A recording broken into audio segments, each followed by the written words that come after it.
Di sini kami hendak memaparkan pembahasan tentang soal mengenai definisi dari subgroup beserta contoh-contohnya. Sebelumnya dengan saya Jendral Wicaksono dengan NPM 6014. Saya Firman Wicaksono dengan NPM 6133.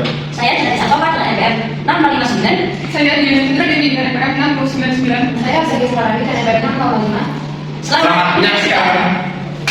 Baik, langsung saja ke pembahasan latihan soalnya. Untuk yang pertama, misalkan G adalah suatu grup dan A besar itu elemen dari G. Buktikan bahwa A besar ini, A besar sama dengan A pangkat N, dengan N itu bilangan bulat, atau Z adalah subgrup dari G.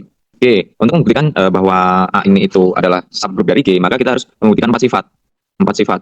Yang pertama itu adalah tertutup, kemudian asosiatif, kemudian memiliki inverse, dan memiliki identitas dulu baru inverse. Nah, tertutup di sini itu artinya si A itu operasinya masih harus sama, atau operasinya itu harus sesuai dengan hasil operasi dari A ini harus ada juga di G, gitu ya. Oke, langkah pertama, ambil sembarang A pangkat M, A pangkat N, A pangkat P elemen A dengan M, N, dan P itu adalah elemen dari Z atau bilangan bulat. Sifat yang pertama tertutup. Misalkan di sini saya ambil A pangkat M dan A pangkat N, ketika kita kalikan akan menghasilkan A pangkat M plus N. Nah, karena M plus N itu adalah bilangan bulat ya, maka hasil penjumlahan M dan N atau M plus N itu juga anggota bilangan bulat. Sehingga A pangkat M dikali A pangkat N itu elemen bilangan bulat. Jadi A ini sudah memenuhi sifat tertutup. Selanjutnya sifat yang kedua, sifat asosiatif. Misalkan di sini di luas kiri itu ada A pangkat M dikali A pangkat M, A pangkat M dikali A pangkat N dalam kurung dikalikan dengan A pangkat P. Ini hasilnya akan juga sama dengan A pangkat M dikali A pangkat N dikali A pangkat P, di mana A pangkat N dan P-nya itu di dalam kurung, sehingga A ini telah memenuhi sifat asosiatif. Kemudian sifat yang ketiga atau syarat yang ketiga itu adalah si A ini memiliki identitas. Nah, karena A itu tadi didefinisikan bahwa A itu sama dengan A pangkat N, maka identitasnya atau E-nya itu adalah A pangkat 0 atau E-nya itu sama dengan 1. Kenapa sama dengan 1? Karena bilangan apapun yang dipangkat 0 itu sama dengan 1. Nah, dalam hal ini 0 itu juga anggota dari bilangan bulat, sehingga A pangkat 0 itu juga elemen dari A. Maka dapat kita tuliskan bahwa apapun yang dikalikan dengan identitasnya itu menghasilkan dirinya sendiri. Nah, maka dapat kita tuliskan seperti ini, kita tuliskan seperti ini, A pangkat N dikali A pangkat 0 sama dengan A pangkat N sama dengan A pangkat 0 dikali A pangkat N, atau dapat ditulis juga seperti ini, A pangkat N dikali 1 sama dengan A pangkat N sama dengan A pangkat sama dengan 1 ya, 1 dikali A pangkat N. Seperti itu. Sehingga A ini memiliki inverse. Inverse-nya apa? Inverse-nya adalah A pangkat 0. Pangkat 0 ini sama dengan juga 1. Nah, kemudian yang terakhir kita membuktikan bahwa si A ini memiliki inverse. Nah, untuk setiap A pangkat N elemen A, N itu elemen dari bilangan Z. Sehingga untuk negatifnya atau negatif N itu juga elemen di Z juga. Sehingga kita punya A pangkat N, A pangkat min N itu elemen dari A. Dan si A pangkat negatif N itu merupakan inverse dari A pangkat N. Nah, atau dapat kita tuliskan seperti ini.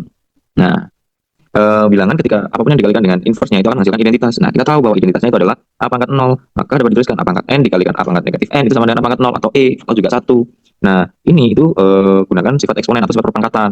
Karena ini basisnya sama, maka pangkatnya kita jumlahkan. N dikurangi N itu kan sama dengan 0. Sehingga A ini itu memiliki inverse. Inverse-nya apa? Inverse-nya adalah A pangkat negatif N, atau dapat ditulis juga seper A pangkat N. Nah, karena kita sudah membuktikan dari keempat sifat tersebut dan terbukti semua, dari tertutup sampai asosiatif, kemudian identitas dan juga inverse, maka A dapat dikatakan subgrup dari G, sehingga ini kesimpulannya adalah terbukti seperti itu. Oke, selanjutnya kita akan bahas latihan soal nomor 2. Nah, soal nomor 2 itu diberikan grup Z dengan operasi penjumlahan dengan H itu 3K dengan K elemen Z. Nah, tunjukkan bahwa H adalah subgrup dari Z. Nah, subgrup ini mempunyai 4 syarat, yaitu tertutup terhadap operasi grup, memiliki elemen identitas, memiliki inverse, dan bersifat asosiatif. Tetapi di sini kita tidak akan membuktikan sifat asosiatif karena sudah diwariskan oleh grup Z dengan operasi penjumlahan. Nah, pertama kita akan buktikan bahwa ini tertutup terhadap operasi grup. Nah, misalkan A, B elemen H, maka ada K1, K2 elemen Z. Nah, misalkan A sama dengan 3K1, B sama dengan 3K2. Nah, maka A tambah B sama dengan 3K1 ditambah 3K2. Nah, 3-nya kita keluarkan jadi 3 dikali K1 ditambah K2. Nah, karena ini masih kelipat ini terbukti tertutup terhadap operasi grup. Nah, lalu kita akan membuktikan H ini memiliki elemen identitas. Elemen identitas dalam grup C dengan operasi penjumlahan adalah 0. Karena untuk mencari elemen identitas dengan operasi penjumlahan itu, rumusnya A ditambah E sama dengan A. Nah, E sama dengan A dikurangi A. E sama dengan 0. Nah, elemen identitas dalam grup Z dengan operasi penjumlahan itu berarti 0. Nah, karena 0 ini sama dengan 3 dikali 0. Nah, maka 0 ini elemen H. Nah, kita akan membuktikan H ini memiliki inverse. Nah, misal untuk setiap elemen H, misalkan A sama dengan 3K, maka inverse-nya dalam Z dengan operasi penjumlahan adalah min A sama dengan min 3K. Karena min 3K sama dengan 3 dikali min K, dan min K ini elemen Z, maka min A itu elemen H. Nah, berarti H ini memiliki inverse. Karena H ini memenuhi semua syarat subgrup, maka H adalah subgrup dari Z. Oke, selanjutnya kita akan bahas latihan soal nomor 2. Nah, soal nomor 2 itu diberikan grup Z dengan operasi penjumlahan dengan H itu 3K dengan K elemen Z. Nah, tunjukkan bahwa H adalah subgrup dari Z. Nah, subgrup ini mempunyai 4 syarat, yaitu tertutup terhadap operasi grup, memiliki elemen identitas, memiliki inverse, dan bersifat asosiatif. Tetapi di sini kita tidak akan membuktikan sifat asosiatif karena sudah diwariskan oleh grup Z dengan operasi penjumlahan. Nah, pertama kita akan buktikan bahwa H ini tertutup terhadap operasi grup. Nah, misalkan A, B elemen H, maka ada K1, K2 elemen Z. Nah, misalkan A sama dengan 3K1, B sama dengan 3K2, nah maka A tambah B sama dengan 3K1 ditambah 3K2. Nah, tiganya kita keluarkan jadi 3 dikali K1 ditambah K2. Nah, karena ini masih sifat H ini terbukti tertutup terhadap operasi grup. Nah, lalu kita akan membuktikan H ini memiliki elemen identitas. Elemen identitas dalam grup C dengan operasi penjumlahan adalah 0. Karena untuk mencari elemen identitas dengan operasi penjumlahan itu, rumusnya A ditambah E sama dengan A.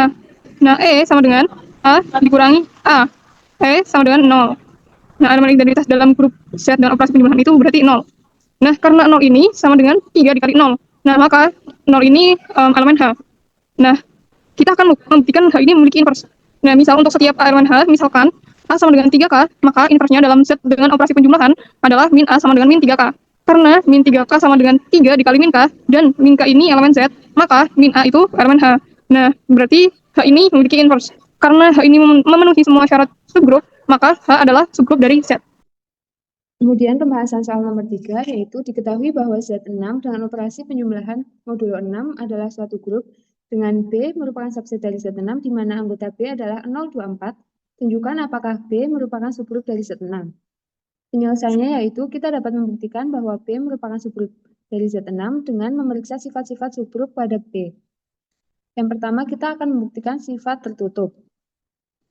Yang kedua yaitu sifat asosiatif, yang ketiga memiliki elemen identitas, dan yang keempat memiliki elemen inverse. Kita dapat membuktikan sifat-sifat tersebut dengan menggunakan tabel Cayley. Seperti yang kita ketahui ketika suatu grup memiliki operasi, dalam hal ini yaitu Z6 memiliki operasi penjumlahan modulo 6, maka operasi tersebut juga akan berlaku pada subgrup, yaitu pada B. Kita akan menggunakan operasi penjumlahan modulo 6 dengan anggota 0, 2, 4. Kita jumlahkan 0 dengan 0 hasilnya 0, 0 dengan 2 hasilnya 2, 0 dengan 4 hasilnya 4. Begitu seterusnya sampai dengan 4 dijumlahkan dengan 4 hasilnya 8, namun modulo 6 hasilnya adalah 2. Karena hasil penjumlahan dari dua bilangan tersebut hasilnya tetap ada pada B, maka B memenuhi sifat tertutup. Kemudian sifat asosiatif, seperti yang kita ketahui, Z6 memiliki operasi penjumlahan, maka operasi tersebut juga akan berlaku di B, di mana operasi penjumlahan selalu bersifat asosiatif, sehingga B juga akan bersifat asosiatif. Sehingga B memenuhi sifat asosiatif. Yang ketiga yaitu memiliki elemen identitas. Seperti yang kita ketahui, elemen identitas itu berlaku ketika suatu bilangan dioperasikan dengan bilangan lainnya, yaitu elemen identitas akan menghasilkan bilangan itu sendiri. Di mana ketika A dijumlahkan dengan E, menghasilkan E plus A sama dengan A. Karena operasinya merupakan penjumlahan, maka elemen identitasnya adalah 0. Sehingga B memiliki elemen identitas yaitu 0. Kemudian pembuktian yang keempat yaitu memiliki elemen inverse. Ketika suatu bilangan dijumlahkan dengan bilangan inverse-nya, maka akan menghasilkan identitas, di mana hal ini B memiliki elemen identitas yaitu 0. Nah, kita akan mencari dengan tabel Cayley, di mana hasil dari penjumlahan dua bilangan menghasilkan 0, yaitu ketika 0 dijumlah dengan 0 hasilnya 0, maka inverse dari 0 adalah 0. Kemudian 2 dijumlahkan dengan 4 hasilnya 0, maka inverse dari 2 adalah 4. Dan 4 ketika dijumlahkan dengan 2 hasilnya adalah 0, maka inverse dari 4 adalah 2. Karena B memenuhi 4 sifat tersebut, maka B terbukti merupakan subgrup dari Z6. Bisa dilanjutkan ke soal nomor 4. Di sini soalnya berbunyi, buktikan bahwa jika himpunan H dan K itu merupakan subgrup dari G, maka H division K juga merupakan subgrup dari G. Jadi, di sini diberikan G adalah suatu grup dengan H merupakan subgrup dari G, dan K juga merupakan subgrup dari G. Nah, sebelum mengerjakan ini, tanya teorema bahwa misalkan G adalah suatu grup dan H merupakan subset dari G, dengan H merupakan domain kosong, himpunan tak kosong, maka H adalah subgrup dari G jika dan jika semua elemen A dan B merupakan elemen dari himpunan H. Lalu operasi AB inverse jika merupakan elemen dari H. Sebelumnya, untuk membuktikan bahwa H disangka merupakan subgrup dari G, maka tak lepas dari sifat ini. H disangka merupakan himpunan tak kosong, lalu tertutup terhadap operasi dan juga memiliki suatu elemen identitas. Oke, langkah pertama kita akan membuktikan bahwa H disangka ini merupakan himpunan tak kosong. Nah, karena H dan K adalah suatu subgrup, maka keduanya pasti memiliki suatu elemen identitas, yang dimana identitasnya dari kedua himpunan tersebut ada di G. Nah, lalu kalau kita pecah, elemen identitas dari himpunan H itu ada di H, ada elemen identitas yang berada di H, dan juga elemen identitas K itu berada di K juga. Nah, ingat bahwa ada suatu definisi dari irisan yaitu himpunan semua elemen yang dua-duanya itu berada di H dan K sekaligus. Maka ini P ada di H, P ada di K, maka bisa dituliskan bahwa P itu merupakan elemen dari H irisan K. Sehingga kan terbukti bahwa H irisan K itu memiliki anggota yaitu elemen identitas, maka H irisan K merupakan himpunan yang tak kosong. Jadi syarat non kosong ini terpenuhi.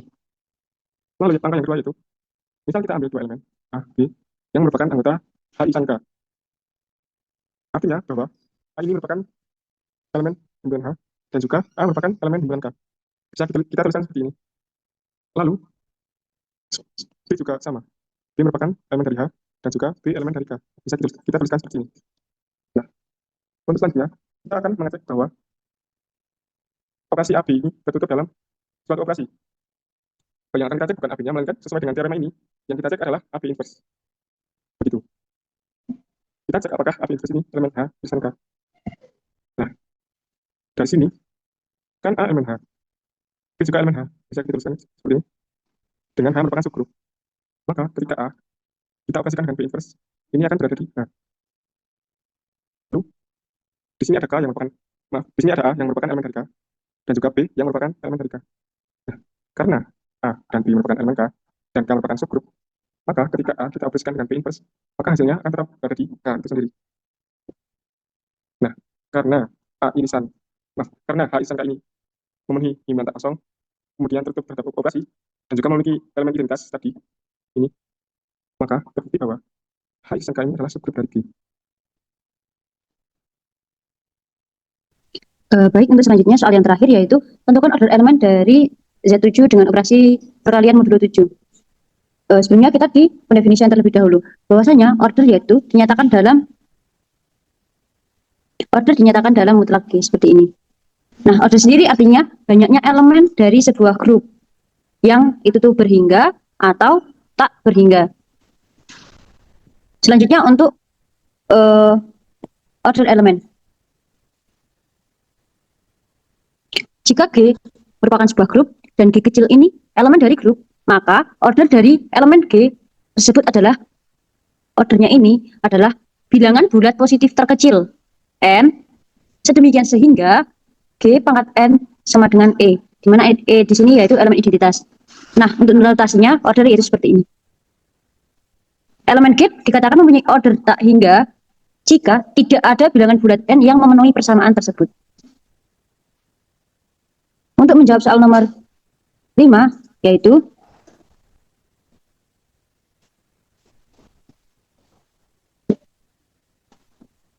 kita cari dulu anggota dari Z7.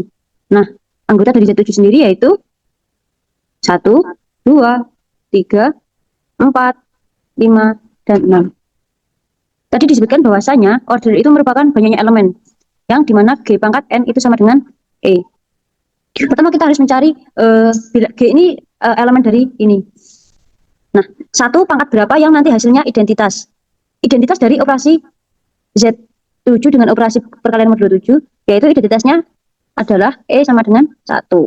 Sehingga kita harus mencari setiap elemen-elemen ini dipangkatkan berapa yang nanti hasilnya adalah 1 dengan operasi perkalian modulo 7. Didapatkan bahwasanya 1 dipangkat 1 itu 1, 2 pangkat 3 itu 8, modulo 7 itu 1, 3 pangkat 6 itu 1, dan juga seterusnya hingga 6 pangkat 2 itu 36, 36 modulo 7 itu 1. Sehingga didapatkan bahwasanya order 1 itu 1, order 2 itu 3, order 3 itu 6, order 4 itu 3, ini pangkatnya N ya, order 5 itu 6, order 6 itu 2. Sekian, terima kasih. Sekian pemaparan video dari kelompok kami, semoga bermanfaat dan wassalamualaikum warahmatullahi wabarakatuh.